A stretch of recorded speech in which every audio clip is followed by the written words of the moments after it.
నమస్కారం, వార్తలకు స్వాగతం. ముందుగా ముఖ్యాంశాలు. సోషల్ మీడియా వారియర్స్ తో సీఎం రేవంత్ రెడ్డి ముఖాముఖి. ఈ సందర్భంగా ప్రసంగం.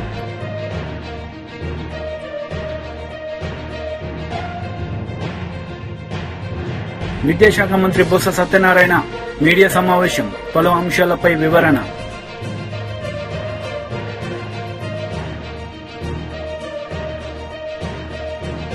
సోషల్ మీడియా వారియర్స్ తో సీఎం రేవంత్ రెడ్డి ముఖాముఖి నిర్వహించారు. ఈ సందర్భంగా పలు అంశాలపై ఆయన మాట్లాడారు. ప్రతి బాల్ బౌండరీ దాటాల్సిందే. ఏ ఒక్క బాల్ బౌండరీ దాటకపోయినా ఆట గెలిపోవటంని డిసైడ్ చేస్తుంది.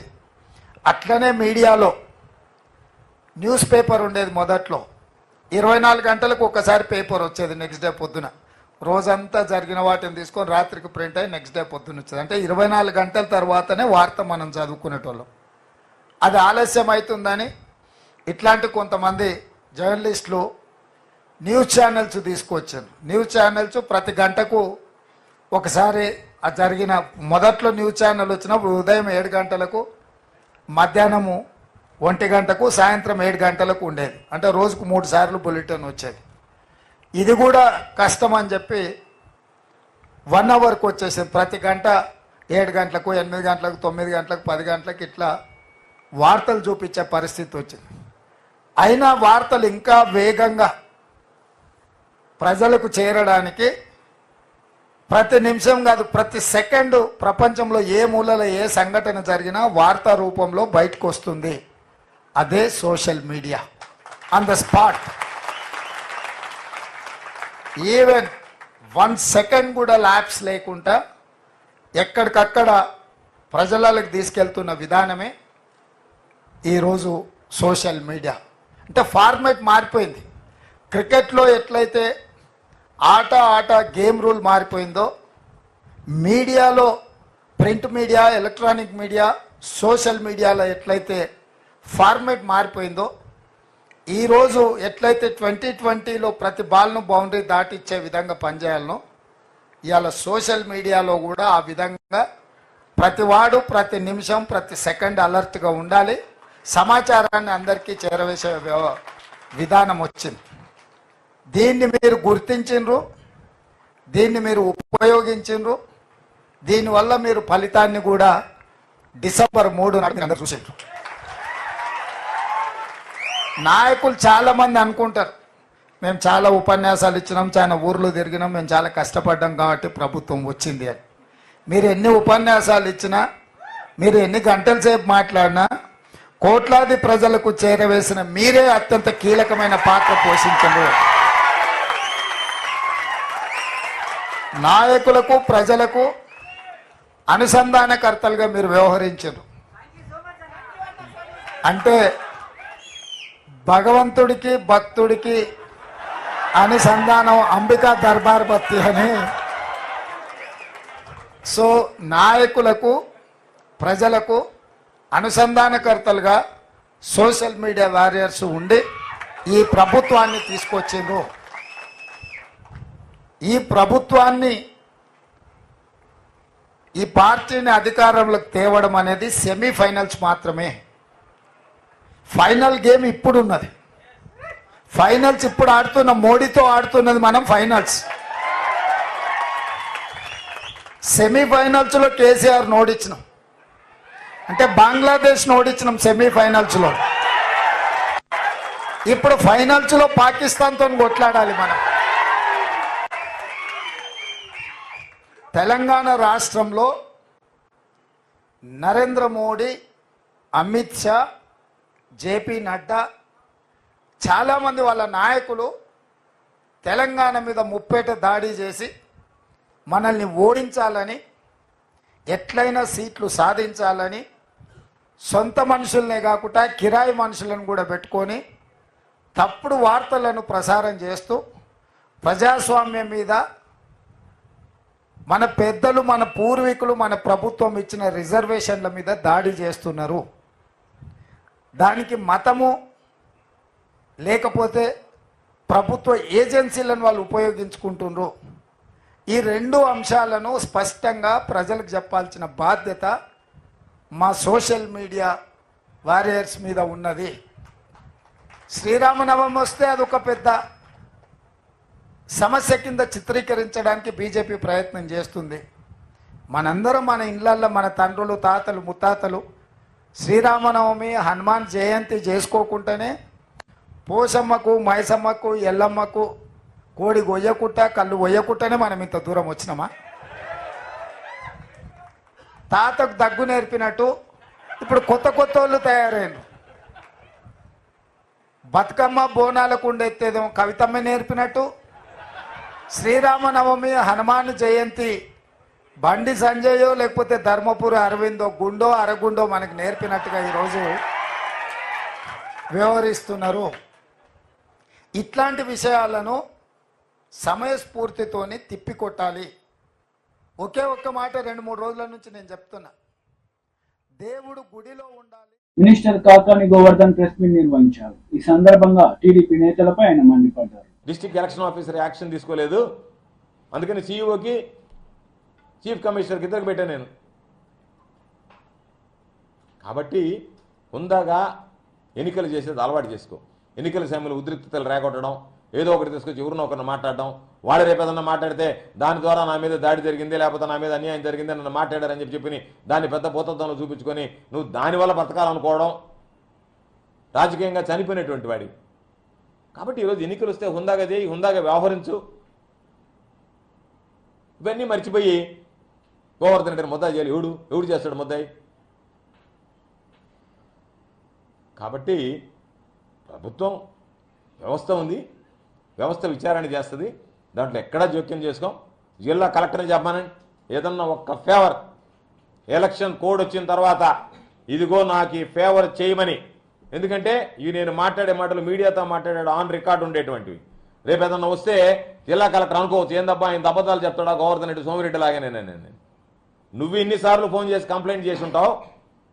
ఏ రోజైనా నాకు ఫేవర్ చేయమని ఈ జిల్లా కలెక్టర్ని అడిగానా? ఈ జిల్లా ఎస్పీతో అసలు మాట్లాడానా? కొత్తగా వచ్చినటువంటి ఎస్పీతో లేదా? అలవాటు లేదా? ఆనవాయితీ లేదు. కాబట్టి ఏదో నీ ఇష్టం వచ్చినట్టుగా ఏదో వాళ్ళు చేస్తున్నారు వీళ్ళు చేస్తున్నారు అది ఇది అని చెప్పి ఏదో ఒక ప్యానిక్ సిచ్యువేషన్ క్రియేట్ చేసి దాని ద్వారా ఏదో లబ్ధి పొందాలనేటువంటి ఆలోచన కరెక్ట్గా నీ ఏదైనా ఉంటే జనాలకు వెళ్ళు. నువ్వు చేసినటువంటి అభివృద్ధిని గురించి చెప్పు. ఇదిగో ఈ విధంగా చేశాను. మన నువ్వు చంద్రబాబు వచ్చాడు, నన్ను జగన్మోహన్ రెడ్డి గారిని తిట్టిపోయారు, నువ్వు రాయించినటువంటి స్క్రిప్ట్ చదివిపోయాడు. ఏమి నువ్వు వాట్సాప్లో పెట్టినటువంటి మెసేజ్లకి చంద్రబాబు నాయుడు చదివినటువంటి దానికి ఏమీ తేడా లేదు. కాకపోతే చంద్రబాబు నాయుడు నీకు చేసినటువంటి మంచి ఏంటంటే ప్రధానమంత్రి గారు వచ్చినప్పుడు ఏ విధంగా అయితే నరేంద్ర మోడీ గారు వచ్చినప్పుడు చంద్రబాబుకు ఓటేయండి అని చెప్పలేదో, ఈయన చేసిపోయినటువంటి పని ఏంటంటే అయ్యా ఎవరు లేకపోయేటప్పుడు ఈయనకి ఇచ్చాము, ఈయన క్యాండిడేట్ దొరక ఈయన గెలిపించడం అని చెప్పేసి అది నీకు ఆయన చేసిన మేలు. నువ్వు మాట్లాడినంతసేపు ఈ ప్రాంతాలకు నేను అభివృద్ధి చేశా, ఇదిగో ఈ ప్రాంతం మెట్ట ప్రాంతం పొదలకూరు ప్రాంతం, ఇదిగో ఈ 5 మండలాలకు సంబంధించి ఈ పనులు చేశానని చెప్పకుండా ఒక్కసారి నాకు ఓటేయండి 4 సార్లు ఓడించారు. ఒక్కసారి అంటే 4 సార్లు ఓడించేది ఒకసారి ఓటేయడానికి కొలమానమా? అసలు రాజకీయాలు నీకు పనిడుతుందా? అసలు నేను రాజకీయ నాయకుడు అనేటువంటి వాడిని అనుకోవాలనిపించింది నాకు ఆ సమావేశం ఆ మీటింగ్ చూసిన తర్వాత. 4 సార్లు ఓడిపోయాను కాబట్టి ఒకసారి ఓటేయండి. 4 సార్లు ఓడిపోయినా ఇదిగో నేను ప్రజలకు అండగా ఉండా ఈ అభివృద్ధి చేశా, ఇదిగో నేను చేసినటువంటి అభివృద్ధి అని చెప్పు. నువ్వు చేసిన అభివృద్ధి ఎందుకు చదువు. గ్రామాలకు పోయినప్పుడు నేను చెప్తున్నా, గ్రామాలు ఎదుగోయా మట్టి రోడ్లు లేకుండా సిమెంట్ రోడ్లు వేసామని చెప్పాం. మొన్న బండేపల్లి కాలువ అని. ఈరోజు నీ బ్రతుక్కి నువ్వు మంత్రిగా ఉన్నప్పుడు ఎన్ని కొట్లాటలు జరిగాయి. ఈరోజు సోమశల రిజర్వాయర్లు నీళ్లు తక్కువ ఉన్నా కనుపూర్ కాలువ ద్వారా నీళ్లు ఇచ్చాం. ఒక్క రైతు రోడ్డు ఎక్కడా ఈ జిల్లాలో? ఎక్కడన్నా ఒక చిన్న అలజడి జరిగిందా ఈ జిల్లాలో? ఈ రైతు నా పంట పండలేదు నీళ్లు ఇవ్వలేదని చెప్పి ఎక్కడన్నా ఎప్పుడన్నా విన్నామా? తక్కువ నీటితో ఇచ్చాం. ఉన్నటువంటి అతి తక్కువ నీటిని ఎంత సమర్థవంతంగా డిస్ట్రిబ్యూట్ చేసామో అంత సమర్థవంతంగా డిస్ట్రిబ్యూట్ చేసాం. నువ్వు ఏదో పెద్ద చీఫ్ ఇంజనీర్ లాగా టీఎంసీలు క్యూసెక్లు లెక్కలు చెప్పిపోవడం కాదు. కాబట్టి ఏదన్నా నీ పరిణితి నీ పరిస్థితి అర్థమైంది. అందరినీ పురుగొలిపి ఆ ఫ్రస్ట్రేషన్లో నువ్వు మాట్లాడుతున్నావు, నీ కుటుంబ సభ్యులు మాట్లాడుతున్నారు. అసలు ఏమి తారతమ్యం లేకుండా ఇష్ట ప్రకారం ఎవడు పడితే వాడు నోటికి వచ్చినట్టుగా ఏదంటే అది మాట్లాడడం నువ్వు నేర్పించినటువంటి సంస్కారం. అది సామెత ఉంది కదా, ఆవు చేలు మేస్తే దూడ గట్టిన మేస్తుందని. కాబట్టి సంస్కారంగా బ్రతకడం నేర్చుకో ఈ 4 రోజులు. తర్వాత ఎట్టా నీకు రాజకీయంగా పూర్తిగా సమాధి కట్టడానికి సర్వేపల్లి నియోజకవర్గ ప్రజలు సిద్ధంగా ఉన్నారు, ఏమి ఇబ్బంది లేదు. మాట్లాడేటప్పుడు ఎంక్వైరీ చేయమనాలా? ఎంక్వైరీలు ఎవరున్నా బాధ్యులైనటువంటి వక్తలు ఎవరున్నా వాళ్ళ మీద కఠిన చర్యలు తీసుకోమనాలి తప్ప వాడెవడో రైస్ మిల్లు పెట్టాడంటే ఆ రైస్ మిల్ ఓనర్ దీనికి సంబంధం ఉంది, ఆ పేరు చదివితే అసలు ఆ పేరు గెలడు, నాతో సంబంధమే ఎప్పుడు నేను అసలు చూసినటువంటి దాఖలాలు కూడా లేవు. కాబట్టి ఏదో మాట్లాడాలా ఏదో చేయాలని చెప్పి ఆడ స్థానికంగా ఉండేటువంటి వైఎస్ఆర్సీపీ నాయకులు ఉంటే వాళ్ళకి లింక్ చేస్తేవి, వాళ్ళ పాత్ర ఉందంటివి.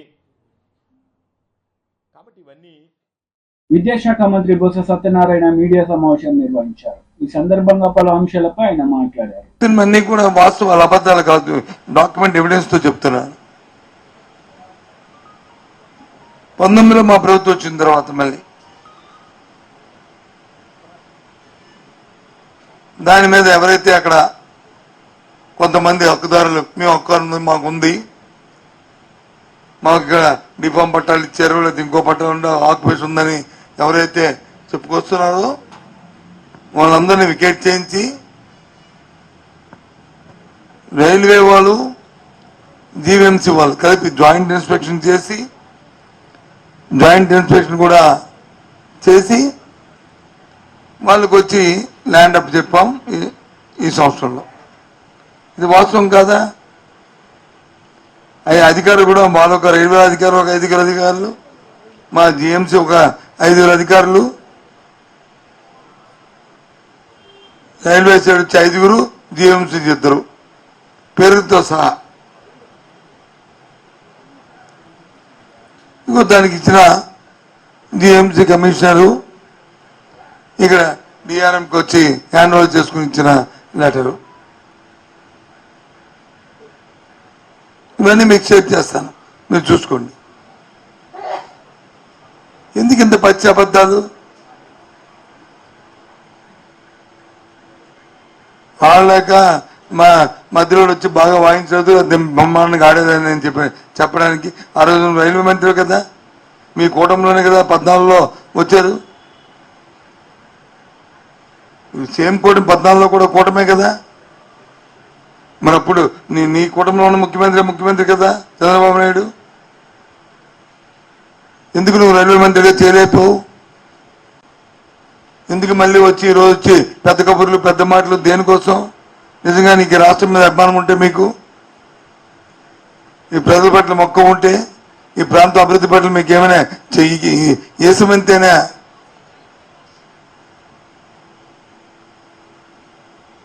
మీకు సదాభిప్రాయం ఉండి చేయాలని తపనుంటే ఏదో నేను కేంద్ర మంత్రిని వచ్చి మాట్లాడితే అది చెల్లుతుంది.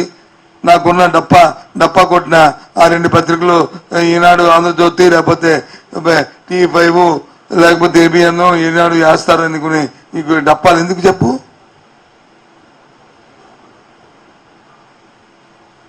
మాది మాఫియా ప్రభుత్వం అంట. భారతదేశంలో ఎప్పుడూ జరగనంత స్వతంత్రం వచ్చిన తర్వాత ఎలక్ట్రానిక్ బాండ్స్ లో ఎంత అవినీతి జరిగిందో అంతా చూస్తే దేశమంతా చూసింది కదా. చూసింది చెప్పండి, దానికి సమాధానం చెప్పండి మీరు ముందు.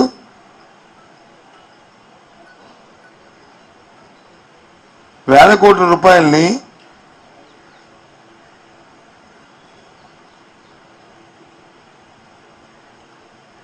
ఈ ఎలక్షన్ల పేరు, ఎలక్ట్రల్ బాండ్స్ పేరు వచ్చి పెట్టి వారికి లబ్ధులు చేకూర్చి దేశ సంపద వచ్చి డైవర్షన్ చేసి మళ్ళీ పైపెచ్చు పెద్ద మాటలు పెద్ద కబుర్లు.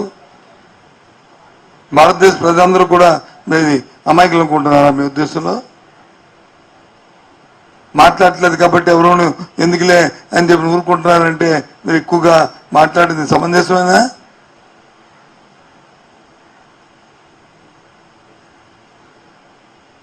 ఇప్పుడు జ్ఞాపకం వచ్చిందా మీకు?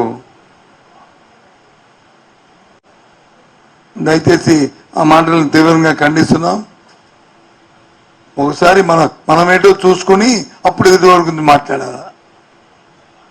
మనమేదో పవిత్రవంతులం, నీతిమంతులం, ఋషిపంగంలో అనుకొని ఎదుటివాడి మీద వచ్చి ఇది చెప్పడం కాదు.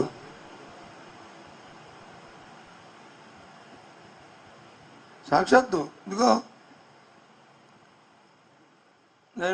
GVMC minister Komatireddy Venkatreddy press meet నిర్వహించారు. ఈ సందర్భంగా మాజీ మంత్రి హరీష్ రావుపై ఆయన మండిపడ్డారు.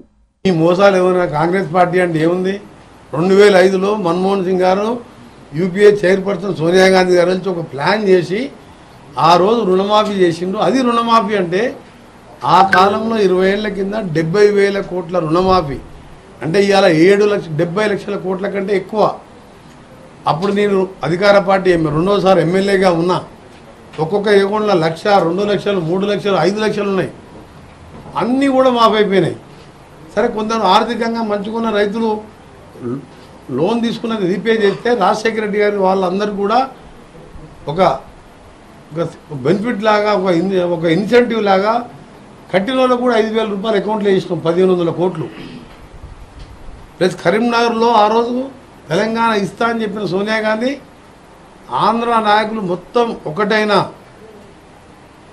ఆంధ్రప్రదేశ్లో 25 స్థానాలు ఎంపీలతో పాటు ఎప్పుడు పార్టీ అధికారంలో రాదని తెలిసినా చెప్పిన మాట కట్టుబడి తెలంగాణ ఇచ్చింది. ఇవాళ ఉపాధి హామీ లాంటి పథకం పెడితే అన్నం తింటున్నాం. ఇదే లేకపోతే కేసీఆర్ 10 ఏళ్ల పరిపాలనలో లక్షల మంది ఇవాళ ఆకలి చావులు తెచ్చేవారు ఇక్కడ తెలంగాణలో.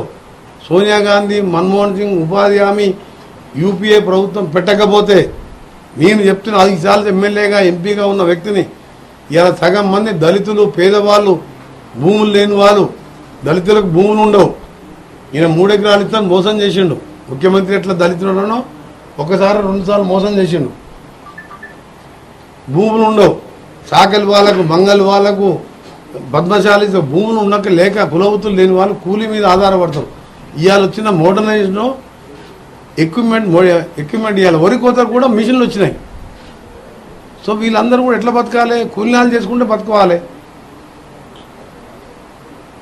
దాని ప్లేసులో ఉపాధి హామీ పెట్టి చట్టం రూపాయలు తీసుకొచ్చి 100 రూపాయలు కనీసం 100 రోజులు ఉపాధి ఇవ్వాలి అని చెప్తే ఇవాళ 180 రూపాయలు పెరిగి ఇలాంటి దరిద్రుడు పాలించిన కేసీఆర్ 10 ఏళ్లలో నిజంగా ఆ పథకం లేకుంటే లక్షల మంది చనిపోయారు ఆకలి చావులతో. అందుకనే కాంగ్రెస్ పార్టీని విమర్శించడం మానం. తెలంగాణ ఇస్తాంటే ఇచ్చినాం. ఆగస్టు 15 మా ముఖ్యమంత్రి గారు ఇచ్చిన మాట నిలబెట్టుకుంటాం. అలా మంత్రివర్గంలో సభ్యునిగా మా ఎమ్మెల్యేలు మేమందరం కూడా రైతులకు మాటిస్తున్నాం. ఈ డ్రామారావు, ఈ అవలేష్ రావు మాటలు మళ్ళొక్కసారి ఇవాళ మోసం అని తెలిసిపోయింది కదా. ఎంత పిరికి పని అంటే ఎమ్మెల్యే పదవి వదిలిపెట్టుకుంటాను భయపడుతుంది. ఆయన మంత్రి పదవి తీసి అవతల పడేసిన నేను. నిజంగా రైతుల ప్రేమ ఉంటే ఇదేం డ్రామా? కనీసం మెదక్లో డిపాజిట్ తెచ్చుకోవాలి.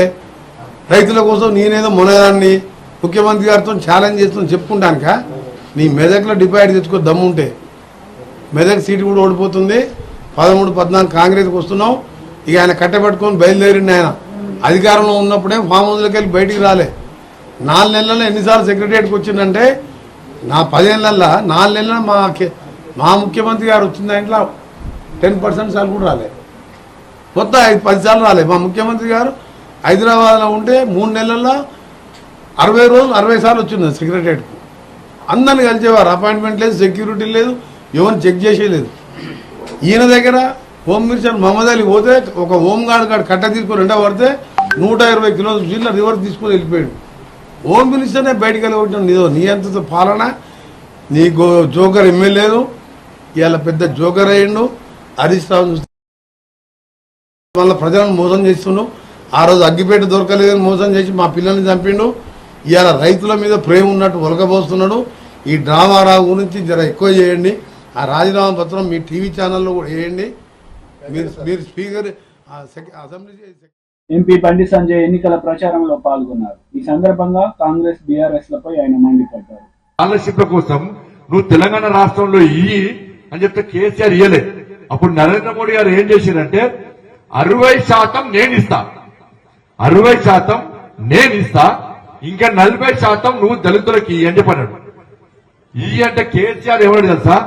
నువ్వు నేరుగా వాళ్ళకి ఇయ్యద్దు, నువ్వు డైరెక్ట్ దళితులకు ఇయ్యద్దు, నువ్వు నాకు ఇస్తే నేను ఇస్తాడట. మోడీ గారట కేసీఆర్ ఇస్తే ఉన్న బియ్యం పేదోళ్లకు బియ్యం ఇస్తేనే రూపాయి వసూలు చేస్తున్నాడు. వసూలు చేసిన ఫస్ట్ రూపాయి వసూలు చేస్తే గుంజినా నేను బిడ్డని ఫార్మర్ గా గుంజుకొస్తా అని చెప్పిన. ఇలా బియ్యం మనం ఇస్తే పేరు ఆయన పెట్టుకోవడం కేసీఆర్ పెద్ద ముందు ఫోటో చూసారు కదా రేషన్ కార్డు దగ్గర చూసారు కదా. ఈసారి మోడీ గారు ఏం చేసి తెలిసాక, ఈసారి మోడీ గారు ప్రభుత్వం వచ్చాక ఇంకా 5 సంవత్సరాలు ఫ్రీ బియ్యం ఇస్తాడు. 5 సంవత్సరాలు మళ్ళీ ఫ్రీ బియ్యం ఇస్తాడు. ఇలా మోడీ గారు ఎట్లా ప్రధానమంత్రి అవుతాడు, మన ఫ్రీ బియ్యం గ్యారెంటీ. కాబట్టి మోడీ సార్ ఏం చేసినట్టే చదువుకునే దళిత పిల్లలకు నేను 60% పైసలు నేను ఇస్తా, ఇంకా 40% నువ్వు వాళ్ళ అకౌంట్ లో వేయి, నేను కూడా వాళ్ళ అకౌంట్ లో వేస్తాను. లేదు నువ్వు నాకు ఇస్తేనే నేను ఇస్తాను. ఇస్తే ఏం చేస్తాడు దాన్ని చంపుకోవడం పైసలు సంకొని కదా మళ్ళొక్క పైస ఇస్తాడా? ఇలా ఇంత మోసం చేసాడు కేసీఆర్ అనే వ్యక్తి. ఎట్లా మోసం చేశాడు, ఇట్లా మోసం చేసి మొత్తం మన బతుకులను బర్బాద్ చేసింది ఇలా కేసీఆర్. ఇలా ఏం ఇవ్వకుండా మోసం చేసిన వ్యక్తి కేసీఆర్ కాబట్టి తీసుకుపోయి ఏం చేయాలో అది చేశారు. ఇప్పుడు కాంగ్రెస్ పార్టీ మళ్ళా మొన్నొచ్చాయి. మొన్నొచ్చాయి ఏం చేసింది? మా కోటేది మేము గెలిచిన వెంటనే 100 రోజుల లోపల అంతకుముందు ఇది ఇందిరా అభయహస్తం పేరు మీద ఒక్కొక్క దళితునికి ఏం షూరిటీ లేకుండా 12 లక్షల రూపాయలు ఇస్తాను. ఇలా కాంగ్రెస్ పార్టీ ప్రభుత్వం వచ్చి 100 రోజులు దాటేది. ఇక్కడేమన్నా దళిత యువకులకు 12 లక్షల రూపాయలు మీకు కాంగ్రెస్ పార్టీ ప్రభుత్వం ఇచ్చిందా? మీ పిల్లలకు ఇచ్చిందా? మరి ఇయ్యదా? ఇంకేమన్నారు? 5 లక్షల రూపాయలు 6 లక్షల రూపాయలు ఎస్సీ ఎస్టీలకు జాగా ఇల్లు కలిపి 6 లక్షల రూపాయలు ఇస్తున్నారు. ఇక్కడ ఏమన్నా 6 లక్షల రూపాయలు ఇచ్చారు ఎవరికన్నా? ఇందిరమ్మ ఇల్లు ఇస్తున్నారు. ఏమి ఇందిరమ్మ పేరు మీద ఇల్లు ఇస్తున్నారు. ఎవరికైనా ఈ 100 రోజులు కూడా ఇల్లు ఇచ్చిరా? ఎవరికన్నా ఏమి ఎరక ఓట్లు వేయించుకున్నారు అయిపోయా. మాజీ మంత్రి దేవినేని ఉమామహేశ్వరరావు మీడియా సమావేశాన్ని నిర్వహించారు. ఈ సందర్భంగా సీఎం జగన్ పై విరుచుకుపడ్డారు. అడ్డగోలుగా ఈ కార్యక్రమాలని చేస్తా ఉన్నారు. అదేవిధంగా సివిల్ జడ్జిల అధికారాలని రెవెన్యూ అధికారులు కల్పించారు. ఏదైతే జ్యుడిషియరీ సివిల్ జడ్జికి ఉన్న అధికారాన్ని అడ్డగోలుగా రెవెన్యూ అధికారులు కల్పించారు. అంటే కేసు రాసే పోలీసే తీర్పిచ్చేసే విధంగా ఈ యాక్ట్ తయారైంది. ఇది జగన్ రెడ్డి తీసుకొచ్చిన ఈ చట్టం భారత వారసత్వ చట్టం. రాజ్యాంగంలోని ఆర్టికల్ 21, 246, 300కి విరుద్ధంగా ఈ చట్టాన్ని తయారు చేశారు. దీనికి కారణం శాసనసభలో అడ్డగోలు మందగోలు బలం 151 సీట్లు అధికార మదంతో ఈ చట్టాలను తయారు చేశారు. శాసనమండలిలో మీకున్న అడ్డగోలు అధికారాన్ని ఉపయోగించి దీన్ని మీరు యాక్ట్ పాస్ చేసుకున్నారు. దీనివల్ల భూ యాజమాన్య హక్కుల్ని రెవెన్యూ అధికారులు ఏదైతే నిర్ణయించకూడదని సుప్రీంకోర్టు తీర్పుకి విరుద్ధంగా ఈ యాక్ట్ని తయారు చేశారంటే ఏ విధంగా జగన్మోహన్ రెడ్డి రైతాంగం పట్ల, రైతుల పట్ల, మరి పేద రైతాంగం వాళ్ళ హక్కుల్ని ఏ విధంగా కోల్పోతారో సుబ్బారావు అనే రైతు ఒంటిమిట్ట ఆ ప్రాంతంలో ఆ కుటుంబం యొక్క జరిగిన సంఘటనే ఈ రాష్ట్రంలో ప్రతి ఒక్కళ్ళను కూడా కదిలిస్తూ ఉంది. ఏ రాష్ట్రం కూడా ఇంతవరకు ఇంత ప్రమాదకరమైన చట్టాన్ని తయారు చేయలేదు. మరి జగన్మోహన్ రెడ్డి ఎందుకింత అత్యుత్సాహంగా ఈ చట్టాన్ని తీసుకొచ్చాడు? ఈ చట్టంలో సెక్షన్లు కూడా రాజ్యాంగ విరుద్ధంగా ఉన్నాయి. ఏదైతే ల్యాండ్ టైటిలింగ్ యాక్ట్ చట్టంలో సెక్షన్ నెంబర్ 10, 13, 14, 15, 25, 34, 46 ఇవన్నీ కూడా రాజ్యాంగ విరుద్ధంగా ఉన్నాయి. కాన్స్టిట్యూషనల్గా ఏవి కూడా ఒప్పుకునే కూడా కాదు. అంత టీడీపీ పోలిట్ బ్యూరో సభ్యులు వర్ల రామయ్య మీడియా సమావేశం నిర్వహించారు. ఈ సందర్భంగా పలు అంశాలపై ఆయన మాట్లాడారు. ఓట్లు కుప్పలు పడతాయని చెప్పారట. అందుకో ప్లాస్టర్ దేట్లా మీ దుంపదాగా ఇదేమి డ్రామాయా? అసలు అక్కడ హత్యాయత్నమే జరగలేదు, నీ మీద రాయే పడలేదు అంటుంటే నువ్వు ఇంకా ప్లాస్టర్ వేసుకొని తిరగటంలో ఏమైనా ఔచిత్యం ఉందా అని చెప్పి నేను అడుగుతున్నా. సారీ, అంటే ప్రజలు ఎంత అమాయకులని చెప్పాలన్నా మీరు? ప్రజల్ని అమాయకులు అనుకుంటున్నారా జగన్మోహన్ రెడ్డి గారు? 13 రోజుల తర్వాత కూడా ఆ ప్లాస్టర్ మీరు ఆ తలకు ఉంచుకొని తిరుగుతున్నారంటే ఏమనుకోవాలి?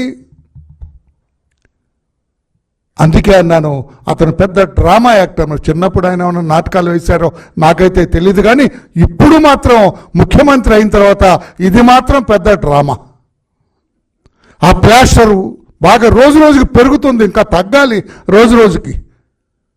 ఫస్ట్ పెద్దది ఉంటుంది, చిన్నది ఉంటుంది, లేకపోతే ఒక స్టిక్కర్ లాంటిది పెడతారు, 3వ రోజు పీకేస్తారు. నేను చెప్పాను కదా 3 రోజులే ప్లాస్టర్కి. మీకైన గాయానికి 3 రోజులే ఉంచుకోవాలి, తర్వాత ఉంచుకుంటే అది డ్రామా. నిన్న ఒక డాక్టర్ గారు ఎవరో చెబుతున్నారు, సెప్టిక్ అవుతున్నా దంపదేగా అని చెబుతున్నారు. నువ్వు అట్లాగే ప్లాస్టర్ వేసుకొని తిరిగితే సెప్టిక్ అవుద్దట. అందుకని నేను తోటి మనిషిగా నా సలహా, ఇక తీసేయండి ఆ ప్లాస్టర్. ఇక మీ మాయ మాటలు, మీ మోసపు మాటలు వినే స్థితిలో లేరు రాష్ట్ర ప్రజలని చెప్పి కూడా గౌరవ ముఖ్యమంత్రికి నేను తెలియజేస్తున్నాను. రెండవది, జనాన్ని నేను అనుకోవటం ఎదుటి మనుషులందరూ అమాయకులు, వాళ్ళకేమి తెలియదు, లోకజ్ఞానమే తెలియదు, నేనేది చెబితే అది నమ్ముతున్నారన్న భ్రమలో జీవిస్తూ ఉన్నాడు జగన్మోహన్ రెడ్డి గారు. ఆ ఊహాలోకాల్లో విహరిస్తూ ఉన్నారు గౌరవ ముఖ్యమంత్రి జగన్మోహన్ రెడ్డి గారు. లేకపోతే అవినాష్ రెడ్డి 5 ఏళ్ళు ఎంపీగా పనిచేశాడు, మరలా ఎంపీగా పోటీ చేస్తున్నాడు. అతను చిన్న బాలుడు అంట, అమాయకుడు అంట. అతను అమాయకుడు అంటే ఆయన దొంపదగ బాబాయిని, మీ బాబాయిని గొడ్డలు వేటేసి చంపిన దానికి సూత్రధారి అతనని చెప్పి CBI, the highest investigating agency in our country, వాళ్ళు చెబితే, వాళ్ళు ఛార్జ్షీట్ వేస్తే ఇతను బెయిల్ తీసుకొని ఆ కోర్టుకు అటెండ్ అవుతూ ఉంటే అతన్ని చిన్నపిల్లవాడు, అమాయకుడు అని చెప్పడం ఉద్దేశం ఏంటి? మీ ఉద్దేశం ఏంటి ముఖ్యమంత్రి గారు అని చెప్పి నేను అడుగుతున్నా. అంటే రాష్ట్ర ప్రజలు అమాయకులేనా? మీ తమ్ముడు అమాయకుడేనా? చాలా తప్పు చేస్తున్నారు మీరు, రాష్ట్ర ప్రజల్ని కించపరుస్తున్నారు. ఎమ్మెల్యే హరీష్ రావు మీడియా సమావేశం నిర్వహించారు. ఈ సందర్భంగా పలు అంశాలపై ఆయన మాట్లాడారు. దేవుడి మీద ప్రమాణం చేసి ఓట్లు పెట్టుకొని బాండ్ పేపర్ల మీద రాసిచ్చిన హామీలు నిజమే అయితే రాజీనామా చేయడానికి ఎందుకు వెనకడుగు వేస్తున్నారు? మీరు రాజీనామాకు ముందుకు రావడం లేదంటే ఈ రాష్ట్ర ప్రజల్ని మరొక్కసారి మీరు మోసం చేస్తున్నట్టే లెక్క. ఒకవేళ మీకు రావడానికి ఇక్కడ ఇబ్బందిగా ఉంటే అమరుల స్తూపం దగ్గర, ఎందుకంటే మీరు ముఖ్యమంత్రి అయిన తర్వాత ఏనాడు ఈ అమరవీరుల స్తూపానికి 2 పూలు పెట్టింది లేదు, శ్రద్ధాంజలి ఘటించిన చరిత్ర మీకు లేదు. ఇది నిజంగా మా దురదృష్టం. అయినా కూడా ఈ ఒకవేళ మీకు రావడానికి ఇబ్బంది ఉంటే మీ పిఏ ద్వారా పంపండి, లేదా మీ స్టాఫ్ ద్వారా పంపండి, మాకు అభ్యంతరం లేదు. కానీ మా ఆశల్లా, మా ప్రయత్నం వల్ల ఈ రాష్ట్రంలో ప్రధాన ప్రతిపక్షంగా ప్రజలకిచ్చిన హామీలు అమలు చేయించడమే మా కర్తవ్యం. మాకు ఇక్కడ రాజకీయాల కంటే కూడా పేద ప్రజల ప్రయోజనాలు ముఖ్యం. అవ్వా తాతలకు 4,000 రూపాయల పెన్షన్ రావాలి, రైతులకు 15,000 రైతు బంధు రావాలి, రైతులకు 2 లక్షల రుణమాఫీ జరగాలి, వడ్లకు మక్కలకు 500 బోనస్ రావాలి, రాష్ట్రంలోని మహిళలకు 2,500 రూపాయలు రావాలి. ఇవేమి మేము కొత్తగా అడుగుతున్నాయి కావు, ఇవేమి మా గొంతమ్మ కోరికలు కావు. ఎన్నికల ముందు మీరు కాళ్ళల్లో చేతులల్లో మొక్కి మీరు బాండ్ పేపర్ల మీద రాసిచ్చిన మాటలు. స్వయంగా సోనియా గాంధీ గారు రాష్ట్ర ప్రజలకు లేఖ రాశారు. ఈ 6 గ్యారంటీలను 100 రోజుల్లో అమలు చేయించే బాధ్యత మాది అని స్వయంగా సోనియా గాంధీ గారే రాష్ట్ర ప్రజలకు లేఖ రాశారు. అందువల్ల ఈ రాష్ట్ర ప్రజలకు మీరు ఇచ్చిన హామీలు అమలు చేయమని అడుగుతున్నాం. ముందు బేషరతుగా మీరు క్షమాపణ చెప్పాలి. ఎందుకంటే డిసెంబర్ 9న తొలి సంతకం 6 గ్యారంటీల మీద పెడతామని, రుణమాఫీ మీద పెడతామని మాట తప్పినందుకు ముందు క్షమాపణ చెప్పండి. ఇకనైనా ఆగస్టు 15 అమలు చేస్తే మాకు సంతోషం. నా ఒక్కడికి ఎమ్మెల్యే పదవి కంటే ఈ రాష్ట్రంలో లక్షలాది మంది ప్రజలకు 4,000 ఆసరా పెన్షనో, 4,000 నిరుద్యోగ భృతో, 2,500 రూపాయలు మహిళలకో, 2 లక్షల రుణమాఫీ జరిగితే నేను సంతోషపడతాను. 5 ఏళ్లు నాకు పదవిలో లేకపోయినా కూడా రాష్ట్ర ప్రజలకు మేలు జరిగితే నాకు అంతకంటే ఆనందం ఇంకోటి ఉండదు. అందువల్ల నేను రాజకీయాలకు అతీతంగా స్వచ్ఛందంగా ముందుకొచ్చాను. నేను స్పీకర్ ఫార్మెట్ లో కూడా నా లెటర్ ఇవ్వడానికి నేను సిద్ధంగా ఉన్నా. ఇవాళ నీ డిమాండ్లను ఇవాళ ఇక్కడ ఉండే జర్నలిస్టుల చేతిలోనే నా రాజీనామా పత్రాన్ని పెట్టి వెళ్తా ఉన్నా. స్పీకర్ ఫార్మెట్ లో రాజీనామా ఆమోదించుకొని పదవికి దూరంగా ఉండడానికి నేను సిద్ధం. కానీ నువ్వు మరి ప్రజలకు ఇచ్చిన మాట నిలబెట్టుకోవాలని కోరుతా ఉన్నా. 6 గ్యారంటీలు 100 రోజుల్లో అమలు చేస్తామని బాండ్ పేపర్ల మీద రాశారు. చట్టబద్ధత తెస్తామని చెప్పారు. మొదటి రోజే సంతకం పెడతామన్నారు. ఇది సోనియా గాంధీ తల్లిగా ఇచ్చే మాట అని చెప్పి రాష్ట్ర ప్రజలకు మీరు హామీ ఇచ్చారు. ఆ హామీలు అమలు చేయాలని మరొక్కసారి నేను కోరుతా ఉన్నా. మీరు రావడం రాకపోవడం మీ విజ్ఞత. ఒకవేళ మీరు రాకపోతే ఇక్కడ అమర స్తూపం దగ్గరికి వస్తే పూలు పెట్టాలని మీకేదైనా బేసిజాలుంటే కనీసం మీ స్టాఫ్ ద్వారానైనా మీ రిజిగ్నేషన్ లెటర్ పెట్టండి. నేను ఇక్కడ ఉండే జర్నలిస్టులకే నా రాజీనామా లేఖ విచ్చిపోతున్నా. మా జర్నలిస్టులే తెలంగాణ ఉద్యమకారులు. తెలంగాణ ఉద్యమంలో మా జర్నలిస్టులు, మేధావులు అద్భుతంగా పోరాడారు. వాళ్ళ చేతిలోనే నా రాజీనామా లెటర్ పెడుతున్నా. నువ్వు అమలు చేస్తే వాళ్ళు నేరుగా నా లెటర్ ను స్పీకర్ గారికి ఇవ్వచ్చు. ఒకవేళ మీరు కూడా పెడితే అది మీ పెద్దరికాన్ని నిలబెట్టది. ఒకవేళ మీరు రాజీనామా లెటర్ ఇవ్వకపోతే అది మీరు మరొక్కసారి దేవుళ్ళ పేరు మీద ఈ రాష్ట్ర ప్రజల్ని మోసం చేస్తారని భావించాల్సి ఉంటుంది.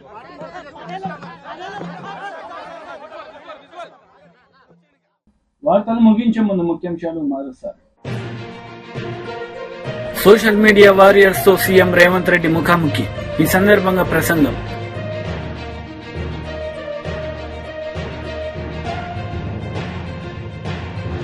విద్యాశాఖ మంత్రి బొత్స సత్యనారాయణ మీడియా సమావేశం. పలు అంశాలపై వివరణ.